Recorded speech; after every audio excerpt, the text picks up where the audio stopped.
Chapter 41, Dallas Scott. Dallas Scott was reading a Western novel in his cell at Marion when he received a packet of legal documents from Sacramento. The papers were a response to the motion he filed to overturn his 1976 bank robbery conviction. U.S. Magistrate John Moles had read Scott's petition and ruled that the legal issues he raised were worthy of investigation.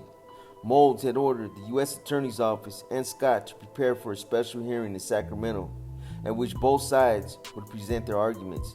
Scott was thrilled. Most petitions filed by convicts are quickly rejected by the courts.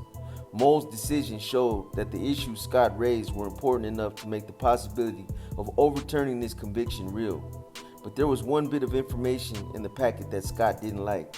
Moles had told Scott to hire an attorney to represent him at the hearing because the court was not willing to bring Scott there.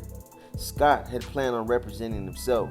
He didn't trust lawyers, especially any of whom he could not afford.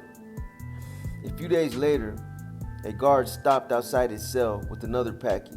A grand jury in Topeka, Kansas, had issued a 16-count indictment against Scott, charging him with attempting to smuggle 2.75 grams of heroin worth $500 in Leavenworth. Under the new drug trafficking laws that Congress had recently passed, Scott faced up to 60 years in prison and $4 million in fines.